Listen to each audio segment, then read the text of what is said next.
হাতিয়াতে এই যে আয়তন ল্যান্ড, এটা নতুন নতুন চরকে এটা ঐক্যবদ্ধভাবে এই আন্দোলনকে আমরা সামনে দিয়ে নিয়ে যাবো এবং এটা হাতিয়ার ছিল, হাতিয়ার থাকবে। আমরা আশা করি এখানে নিজুমদ্বীপ, এখানে বাসানচর, এখানে ভয়ারচর মিলে এটা কিন্তু ফেনী জেলার চেয়ে বড় এবং অদূর ভবিষ্যতে এখানে একটা জেলা গঠিত হওয়ার সম্ভাবনা আছে। এখানে আপনারা জানেন যে সরকার আমাদের ডক্টর ইউনূস সাহেব ওদিন বলছেন যে আমাদের সবচেয়ে বড় শক্তি হচ্ছে আমাদের চারপাশে আমাদের সমুদ্র আছে, কিন্তু হাতিয়া তো পুরোটাই সমুদ্র বেষ্টিত। এখানে যদি গভীর সমুদ্র বন্দর করা হয় এবং এখানকার যদি মৎস্য সম্পদকে সরকার যদি পরিকল্পিতভাবে কাজে লাগাতে পারেন এবং কৃষি সম্পদ, বনজ সম্পদ, হাতিয়ার যে নিজুমদ্বীপ, যে সম্ভাবনা অপার সম্ভাবনাময়, এখানে কি নাই, হরিণ আছে, এখানকার হচ্ছে যে মানে নিমতলি থেকে শুরু করে লালচর থেকে শুরু করে অপার সম্ভাবনাময় একটা পর্যটন শিল্পের এখানে সম্ভাবনা আছে।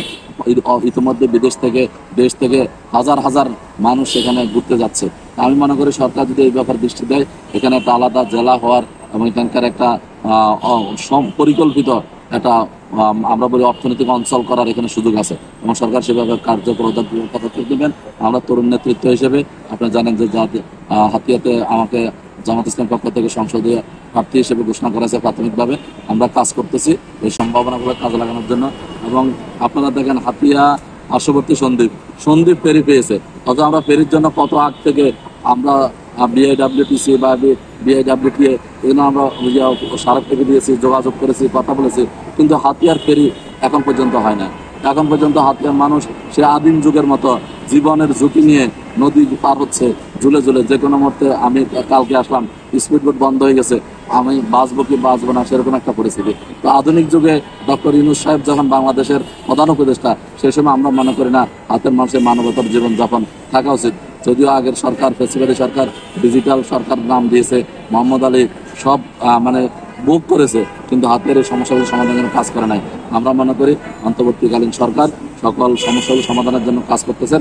হাতিয়ার মানুষের প্রাণের দাবি, হাতিয়াতে ফেরি দেয়া, হাতিয়ার এই নদী ভাঙনের জন্য ব্লকেট দেয়া এবং হাতিয়ারের যে সম্ভাবনা শিল্প আমাদের পর্যটন শিল্পের বিকাশ সাধন করা বা সেখানে নদী বন্দর করা বা সেখানে অর্থনৈতিক জোন ঘোষণা করে সমুদ্র বন্দর করার এই সম্ভাবনাগুলোকে সরকার অবশ্যই মাথায় নেবেন এবং নতুন করে কোনো ইস্যু তৈরি না করে বাসানচরকে হাতিয়ার সাথে দিয়ে নিজুমদ্বীপ সেখানকার একটা উপজেলা হওয়ার সুযোগ আছে। আমাদের বয়সচর নঙ্গলাচর মিলে এখানে হর্নিস আনন্দী বিশাল এরিয়া ৫৪,০০০ মানুষ বসবাস করে।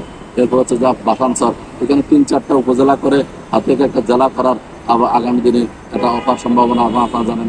হাতিয়াতে এই যে আয়তন ল্যান্ড, এটা নতুন নতুন চরকে এটা বাড়তেছে, বাংলাদেশের আয়তন বেড়ে যাচ্ছে, তাহলে সেখানে হাতিয়াকে নিয়ে সরকার আলাদা করে পরিকল্পনা করা উচিত এবং সেটাকে নিয়ে আলাদা করে কাজ করা উচিত। এবং আমরা আমাদের ব্যক্তি স্বার্থের ঊর্ধ্বে উঠে, দলীয় স্বার্থের ঊর্ধ্বে উঠে আমরা সরকারকে সাপোর্ট দেব এই কাজগুলো বাস্তবায়নের জন্য।